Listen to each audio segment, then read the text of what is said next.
warahmatullahi wabarakatuh.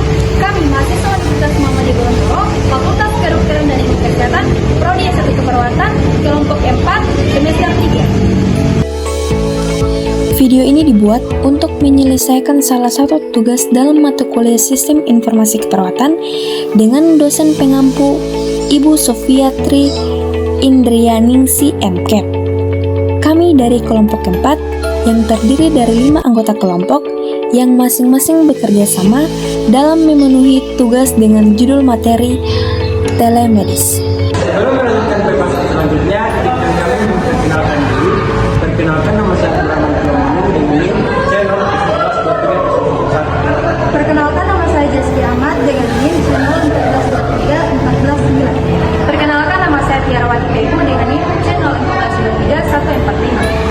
Perkenalkan, nama saya Siti Nurhakatu dengan NIM C014231131. Perkenalkan, saya Sabtu Ibrahim dengan NIM C01423 Baiklah, kami dari kelompok 4. Di sini kami akan mempresentasikan materi mengenai telemedis. Telemedis merupakan salah satu implementasi sistem informasi kesehatan di masyarakat. Sistem ini bertujuan menghasilkan informasi terkait kesehatan dan pengobatan pasien melalui jarak jauh. Telemedis ini merupakan bagian dari sistem informasi kesehatan karena terdapat input, proses, dan output berkaitan kesehatan di dalamnya. Pada telemedis, masyarakat dapat memperoleh informasi terkait kesehatan bahwa masyarakat dapat terlihat langsung pada bagian input dan proses masyarakat mungkin tidak familiar. Cara telemedis, ide tentang pemeriksaan dan evaluasi kesehatan dengan menggunakan perangkat jaringan telekomunikasi bukanlah hal yang baru. Setelah diperkenalkan pesawat telepon, percobaan telemedis telah dilakukan pertama kali dengan mentransmisikan rekaman EKG melalui jaringan telepon sistem analog. Walaupun jarak tempuh transmisi hanya beberapa kilometer, namun nilai klinisnya tidak begitu bermakna. Nilai klinisnya setelah itu beberapa kali dicoba untuk melakukan transmisi suara jantung dan napas antara dokter dan pasien. Nah, pengembangan telemedis mengatasi masalah ini dengan pemanfaatan teknologi dalam kesehatan merupakan langkah tepat dalam pemecahan masalah di bidang kesehatan. Pengembangan pelayanan kesehatan berbasis telemedis salah satu solusi pelayanan kesehatan yang merata di Indonesia, baik dalam pemantauan status gizi maupun status kesehatan masyarakat, dan bahkan konsultasi jarak jauh dengan petugas-petugas kesehatan yang memiliki kompeten yang cukup baik, tanpa harus memikirkan jarak dan waktu. Contoh pemanfaatan telemedis diantaranya penggunaan ICT untuk mengirimkan gambar radiologi digital, penggunaan ICT untuk mengirimkan hasil patologis digital, penggunaan ICT untuk mengirimkan informasi medis mengenai kondisi kulit. Penerapan telemedis dalam praktik klinis. Yang pertama ada telemedis dalam perawat pasien kanker. Pasien kanker dewasa yang menjalani pengobatan sering mengalami banyak gejala yang terkait dengan pengobatan kanker. Diperkirakan selama menjalani kemoterapi, sepertiga pasien akan mengalami efek samping ringan dan sepertiga lagi menderita efek samping berat. Yang kedua ada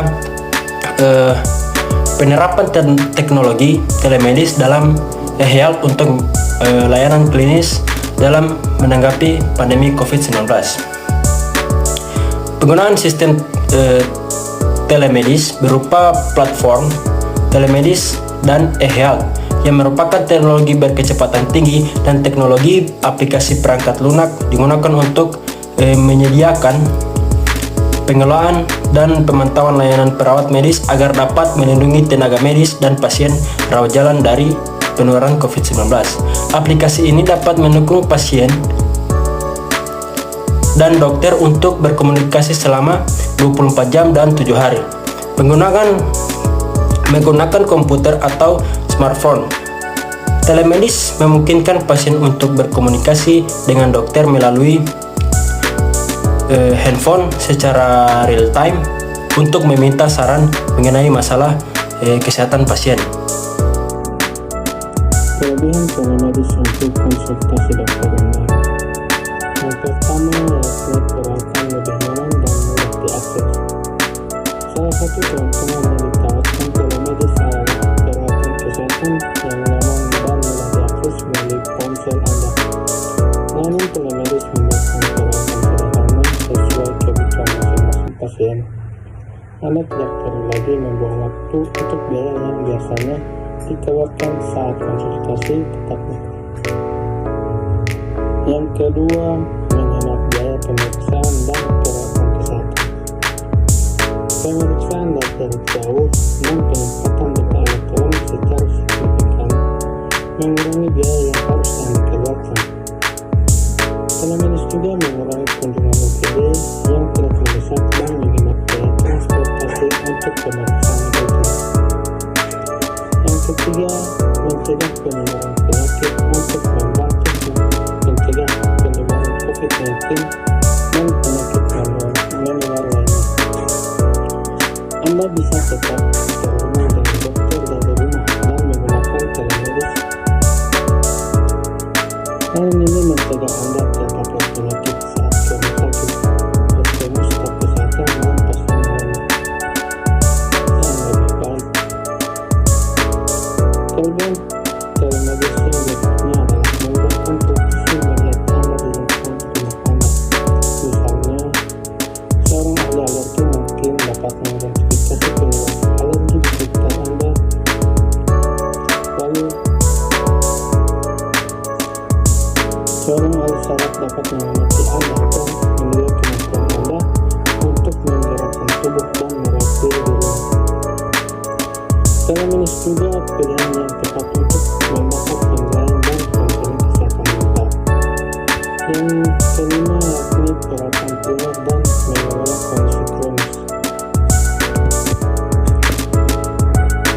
Kunjungan rutin dengan praktisi perawatan klinik seperti dokter keluarga, spesialis penyakit dalam, dan pediatri sangat penting untuk kesehatan keluarga Anda. Telemedis memudahkan Anda terhubung dengan dokter atau perawat. Kekurangan telemedis untuk konsultasi dokter online yaitu yang pertama, sulit mengakses telemedis pada keadaan tertentu. Anda mungkin sulit mengakses layanan telemedis, misalnya karena terkendala jaringan internet atau tidak memiliki alat komunikasi. Bagi beberapa orang, biaya telemedis terlalu mahal jika dibandingkan dengan fasilitas kesehatan yang lebih kecil. Kemudian yang kedua, membangun ikatan dengan dokter. Salah satu kekurangan telemedis yaitu kurang membangun ikatan dengan dokter karena pemeriksaan dilakukan lewat virtual. Ini mungkin kurang cocok bagi Anda yang menyukai hubungan lebih pribadi atau bicara tatap muka. Anda seringkali tidak mendapatkan kesempatan untuk menjalin ikatan dengan dokter telemedis dan Anda mungkin tidak mendapatkan kesempatan untuk bertemu secara pribadi dengan mereka. Dan yang terakhir, ada penyakit tidak bisa diperiksa secara online. Adalah jenis penyakit dan masalah tertentu memerlukan pemeriksaan fisik yang hanya bisa dilakukan saat Anda konsultasi tatap muka dengan dokter di klinik atau di rumah sakit. Meskipun tidak ada layanan yang sempurna, telemedis adalah pilihan perawatan medis yang bermanfaat dan akan terus berkembang seiring perkembangan teknologi. Sebuah studi menunjukkan bahwa telemedis menghemat waktu, uang, dan nyawa. Kesimpulan yang kami dapat berikan dalam video ini adalah penggunaan teknologi telemedis di pelayanan kesehatan sangat dibutuhkan karena dapat memberikan efisiensi dan keefektifan dalam pelayanan kesehatan dan manajemen rumah sakit. Penggunaan telemedis memberikan berbagai manfaat seperti meningkatkan akses ke perawatan medis, mengurangi biaya perjalanan, menghemat waktu, dan memungkinkan perawatan medis yang lebih cepat dan lebih efisien.